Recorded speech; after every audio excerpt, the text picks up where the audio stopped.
اگر وہ فون نہ اٹھائیں تو پھر یہ ہے کہ اب دین کی بات کس سے پوچھیں جی ہم، پھر ہمارے پاس فلسفہ ہے. کہتے میں نے 14 دن انتظار کیا. کیا؟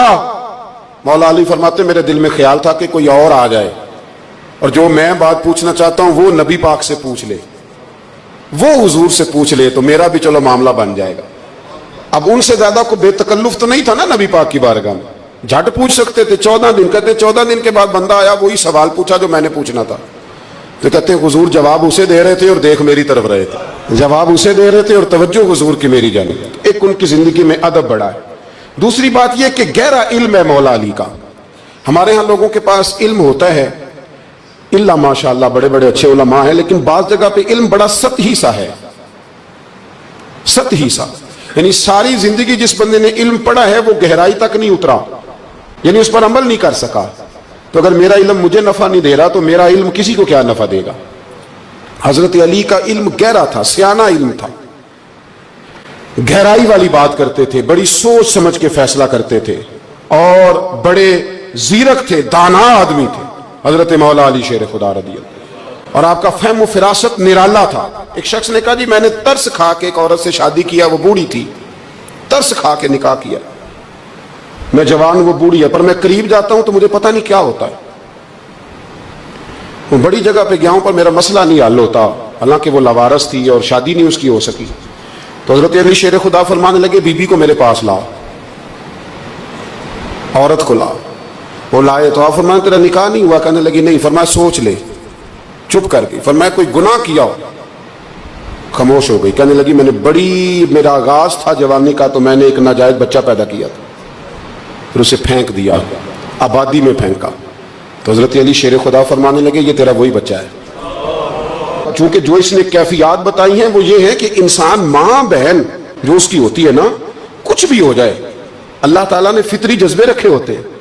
تو وہ کوئی حیوان ہو تو بات الگ ہے، اگر انسان ہو تو وہ مطلب انسان ماں کے سینے سے لگ بھی جائے تو اس سے شفقت کا رنگ تو نظر آتا ہے، لیکن اس کے اندر وہ جذبات پیدا ہو سکتے ہیں نہیں. بیٹی سینے سے لگ جائے تو وہ والے جذبات اس میں آ. تو حضرت علی شیر خدا کا علم بڑا باریک. تو آپ فرمانے لگے میاں وہ جو تیرا اس کے اوپر ترس آیا نا، اس کی بھی وجہ یہ ہے کہ تیرا اس سے کوئی ازل سے رشتہ ہے، لہذا تمہارا نکاحی منعقد اتنا گہرا، سیانہ اور پیچیدہ، یعنی باتوں کی گہرائی تک. آج ہمارے بہت سارے میری طرح کے لوگ تقریر کرتے ہیں تو وہ عوامی نفسیات کے مطابق بات نہیں کر پاتے، کیونکہ ہم جو تقریر رٹ کے آئے ہیں وہ تو ہم نے تو علم ظاہر کرنا ہے. اور نعرہ لگوانا بڑا شوق ہے، جب تک وہ مطلب لوگوں میں شوق نہ پیدا ہو پھر بعد میں گفتگو ہوتی ہے آج میں جلسہ لوٹ لیا ہے. تو میں کہا کرتا ہوں کہ جلسہ لوٹا نہیں جاتا، جلسے میں تو کچھ لٹایا جاتا ہے، علم دیا جاتا ہے، فہم دیا جاتا ہے، شوق دیا جاتا ہے. تو یہ کیا مطلب بات ہوئی؟ تو گہرا علم تھا. چوتھی بات، علم بھی تھا اور تقوی بھی تھا، پرہیزگاری بھی تھی. جب آپ خلیفہ تھے نا، امیر المومنین تھے، امیر المومنین. آپ چلو صوبائی وزیر کی بات نہیں کرتا، آپ کسی نا ہلکے سے، جو وہ ہمارے پاکستان میں عہدے بہت زیادہ ہیں، تو جس کو کوئی ہلکا سا نا چلو پرانا ورکر ہے تو کوئی دے دیتے ہیں، اس کو بھی مل جائیں تو 15 کو بورڈ تو اس کے بھی کہیں نہیں گئے مبارکباد کے. اللہ سے پوچھیں کہ تیرا اصل میں کام کیا ہے تو کام کوئی بھی نہیں ہوتا اس کا، بورڈ لگ جاتے ہیں. بڑا کیا بات ہے جناب، موج بن گئی. حضرت علی امیر المومنین تھے اور کوفے کے چوک میں کھڑے تھے، کوفے کے چوک میں، اور فرما رہے تھے کہ بھئی یہ میری زرہ ہے، بڑی قیمتی ہے، یہ کوئی بندہ خرید لے. کسی نے قریب جا کے پوچھا امیر المومنین کیوں بیچ رہے ہو؟ تو فرمانے لگے میری طامت پرانی ہو گئی ہے، اب نہ اتنی پرانی ہوئی ہے کہ اس پہ پیوند لگنے کی بھی جگہ کوئی نہیں بچی، اگر یہ پھٹنے کے قریب نہ جاتی تو میں زرہ نہ بیچتا. امام حسن رضی اللہ تعالیٰ عنہ کہتے ہیں میرے ابا جی خزانے کا سارا منہ کھول کے اللہ کے بندوں میں بانٹ کے تو اس کمرے میں 2 نفل پڑھ کے کہتے تھے یا اللہ گواہ ہو جا، میں نے قوم کی امانت قوم پہ خرچ کر دی ہے. یہ پرہیزگاری، یہ تقوی، یہ ذوق حضرت مولا کائنات شیر خدا علی المرتضیٰ رضی اللہ تعالی عنہ. ہمارے ہاں نا ہم نے بانٹ دی ہیں چیزیں، یعنی کوئی بندہ زیادہ حضرت علی کے نعرے لگانے لگ جائے تو لوگوں کو شک پڑ جاتا ہے. تو ایک بندہ میرے کان میں کہنے لگا 2-3 دن سے یہاں علی علی ہو رہی ہے کان میں. اب بڑی جلدی ہمارے تھرمامیٹر والے لوگ بھی بڑے تیار بیٹھے رہتے ہیں. کہنے لگا 2-3 دن ہو گئے یہاں علی علی ہو رہی ہے. میں کیا دعا کر ہندی روے. تو کہنے لگا آپ نے کوئی وضاحت نہیں کی. میں کہ تینوں اصل وضاحت کی لوڑ نہیں, تینوں کسی اور شے کی لوڑ ہے. عجیب بیوقوف آدمی ہے بھائی. ان لوگوں کا تو رشتہ ہی کوئی نہیں مولا علی شیر خدا کے ساتھ. اور ہم جو ہیں ہم تو مرید ہیں مولا علی شیر خدا. اعلی حضرت فرماتے ہیں کہ حضور سے پہلے بھی جس کو ولایت ملی ہے وہ مولا علی کے صدقے ملی ہے, اور قیامت تک جسے اللہ ولایت دے گا وہ مولا علی شیر خدا کے قدموں کی خیرات کی برکت سے دے. ایک سلسلہ عالیہ نقشبندیہ ہے جو حضرت ابوبکر صدیق سے انسلاک کرتے ہیں, باقی تو تمام سلاسل کو سارا فیض ہی مولا علی شیر خدا سے. تو آپ یہ کیسی بات کریں گے کہ جناب وہ فلانے کا آپ. اور جی میں نے اسے کہا کہ شاید میرا دعویٰ کوئی نہیں, اور میری جو اپنی تھوڑا بہت مطالعہ ہے نا, میں انسائکلوپیڈیا ہوں حضرت عمر فاروق کا. مجھے جنون ہے حضرت عمر فاروق سے محبت کا, جنون ہے. اور میں نے ایک دفعہ سکیچ صرف ابھی بنایا ہے, تو شاید میں 2 جلدوں میں کتاب لکھ دوں حضرت عمر فاروق. یعنی شاید ان کے حالات پر کوئی ایسی کتاب جو دنیا میں چھپی ہو اور میں نے دیکھی نہ ہو, شاید وہ جس ذریعے سے بھی. اور آپ میری گفتگو سن لیں, شاید ہر دوسری بات میں حضرت عمر کی کرتا ہوں, لیکن ایک بات پکی ہے کہ مرید میں مولا علی شیر خدا کا. یہ بات میاں پکی ہے, اس میں شک کوئی نہیں نا. اس لیے کہ حضور کے بعد فیض مولا علی سے, پھر امام حسین سے, پھر امام زین. یہ ہمارے بزرگوں نے ہمیں شجرہ یہ دیا ہے. تو آپ وہ جو بات جہاں ہے وہ وہاں ہے. حضرت ابوبکر صدیق کے بارے میں جو شک کرے پکا بے ایمان ہے. پر اس میں تو بات پکی ہے نا کہ حضور نے فرمایا علی تجھے دیکھنا بھی عبادت اور تیرا ذکر کرنا بھی عبادت. تو خدا کے بندو علی علی نہ کریں, ہم تو مر جائیں. کوئی جگہ ہی نہیں ہے سوائے حضرت علی شیر خدا کے ذکر کرنے کے. تو یہ کچی کمزور باتیں نہ کرو. یہ کوئی عجیب بات ہے کہ جی وہ اگر علی علی زیادہ کیا تو کوئی فلانے طبقے سے تو نہیں. تو یہ ایسی کمزور بات آپ کیوں کرتے ہیں میاں؟ یہ آپ عجیب, آپ نے بیعت چھیڑ دی لوگوں نے. تو یہ کوئی ایسا مسئلہ نہیں. زندگی میں یاد رکھو, جس کی زبان پہ علی علی زیادہ رہتا ہے نا, اس کی زبان پہ نبی نبی بھی زیادہ ہی رہتا ہے. ختم ہو گئی بات. تو ان چکروں سے باہر آئیں, آپ باہر آئیں ان چکروں سے. اور اسی طریقے سے میں نے کہا تھا کہ ہم کوئی ترازو لے کے نہیں بیٹھے ہوئے کہ فضیلت کس کی زیادہ ہے.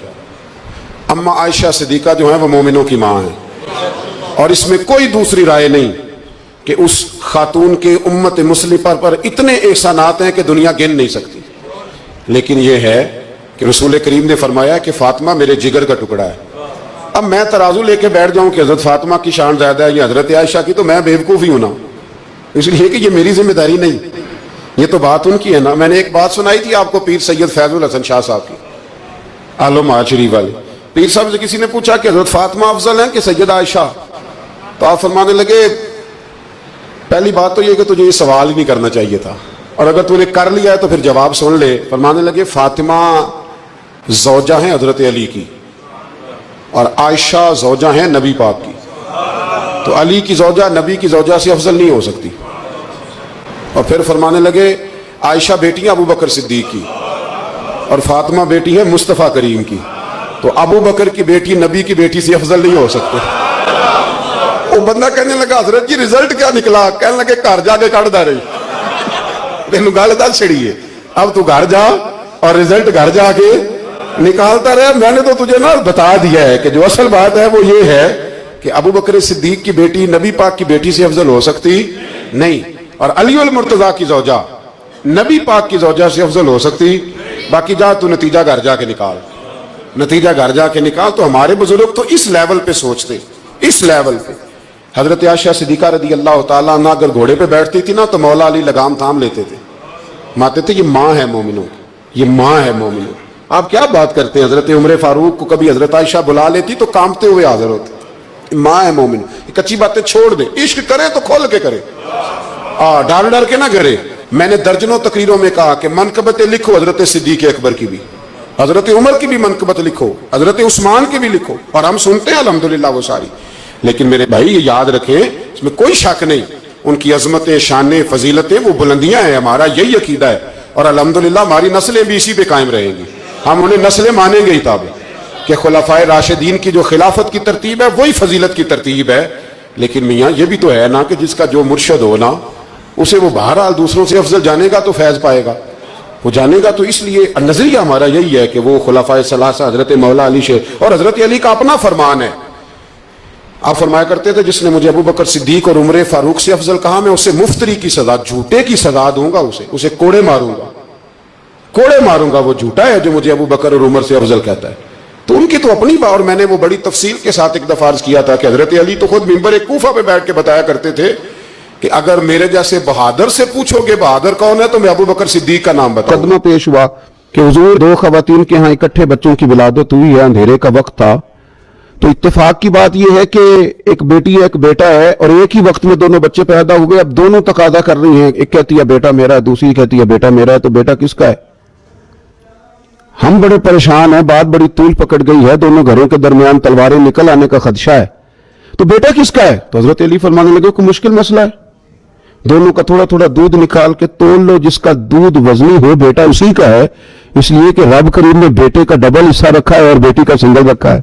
تو اللہ تبارک و تعالیٰ نے یہ نظام بنایا ہے, تو اللہ تعالیٰ نے انہیں علم عطا. اچھا ایک عجیب بات ہے, کچھ لوگ پہلوان ہوتے ہیں سیانے نہیں ہوتے, وہ کچھ سیانے ہوتے ہیں تو وہ پہلوان نہیں ہوتے, کہتے ہیں یہ تو لکھنے پڑھنے کا آدمی ہے, تو یہ کیسے میدان میں نکلے گا, یہ تو میدان کا آدمی ہے, یہ لکھے پڑھے گا کیسے؟ تو مولا علی شیر خدا نے دنیا کا یہ رنگ بھی غلط کر کے دکھایا, فرمایا سیانا بھی مجھ سے بڑا کوئی نہیں اور دلیر بھی مجھ سے بڑا کوئی نہیں. علم و فضل کا یہ عالم تھا, اور جرت اور بہادری ناز کرتی تھی مولا علی پہ. شجاعت کا دوسرا نام ہی مولا علی شیر خدا ہے. آپ دیکھیے حضرت علی نے ہر میدان میں ہی کامیابیاں دکھائیں, لیکن فاتح خیبر خاص کر کہلائے. حضور صلی اللہ تعالی علیہ وسلم نے خیبر کے دن فرمایا تھا صبح جھنڈا اس آدمی کے ہاتھ میں دوں گا جس کے ہاتھ پہ اللہ فتح عطا کرے گا, اور فرمایا بندہ وہ ہے جس سے اللہ اور اس کا رسول محبت کرتے ہیں اور وہ اللہ رسول سے محبت کرتا ہے. تو صحابہ فرماتے ہیں سارے منتظر تھے کہ صبح میری باری لگ جائے, میرا نام آ جائے, سب کو شوق تھا یہ سعادت لینے کا, لیکن حضور نے صبح فرمایا عین علی ابن ابی طالب, علی ابن ابی طالب کہاں ہیں؟ تو کہا یا رسول اللہ وہ تو خیمے میں ہیں, ان کی آنکھوں میں تکلیف ہے. فرمایا بلاؤ نا. تو حضرت شیر خدا علی المرتضیٰ رضی اللہ تعالیٰ عنہ کو بلایا, تو کریم نے اپنا لعاب دہن لگایا. تو حضرت علی فرماتے ہیں یوں لگا جیسے کبھی درد ہوا ہی نہیں تھا, اور پہلے سے زیادہ اللہ تعالیٰ نے آنکھوں کو روشنی عطا فرما دی. پھر آپ خیبر کے میدان میں لڑے, مرحب کے ساتھ لڑے اور کمال کر دیا. جنگ خندق میں عمر ابن عبد ود کے خلاف لڑے تو کمال کر دیا, اور خیبر کا دروازہ ایک ہاتھ سے اکھیڑ کے اتنی دور پھینکا کہ بعد میں 40 لوگ بھی اٹھاتے تھے تو ان سے اٹھایا نہیں جاتا تھا. دیواریں ہلتی رہتی ہیں اور در کانپ جاتا ہے, علی کا نام سن کے اب بھی خیبر کانپ جاتا ہے. تو حضرت علی المرتضیٰ علم و فضل والے, جرت اور بہادری والے. اور پھر تیسری بات جو ان کی زندگی میں میری سمجھ میں آئی ہے بہت زیادہ تھی, وہ تھا ورع, تقوی, زہد. مال و دولت کے ساتھ دلچسپی نہیں, اپنی زندگی کے اندر دنیا سے مکمل منہ موڑ لیا. فرمایا کرتے تھے میں نے دنیا داری کو یعنی مال و دولت کی محبت کو میں نے 3 طلاقیں دے دی, یہ ہمارے قریب نہیں آتی. امیر المومنین ہو کے کوفے کے چوک میں کھڑے ہو کے اپنی زرہ, یا بعض نے لکھا تلوار بیچ رہے تھے, کوئی خرید لو کوئی خرید لو. اس تلوار کے ساتھ میں حضور کے ساتھ جنگ میں شریک تھا. تو لوگوں نے کہا بیچتے کیوں ہیں؟ فرمانے لگے تہمت پھٹ گئی ہے, پیوند لگنے کی جگہ بھی نہیں بچی, اگر میرے پاس تہمت کے پیسے ہوتے تو میں اسے کبھی نہ بیچتا. وہ تو خزانوں کی کنجیاں رکھنے والے لوگ تھے. پھر یہ کیوں کہہ رہے ہیں؟ اس لیے کہ تعلیم ہو لوگوں کو کہ مال کا آ جانا یا مال کا حاصل کرنا یا مال کی ضرورت ہونا یہ برا نہیں, لیکن مال کو دل میں جگہ نہیں دی جاتی, مقصود مال نہیں بنایا جاتا. اللہ تبارک و تعالی ہمیں ان کے فیض سے فیض یاب فرمائے. آخر دعوانا الحمدللہ رب العالمین.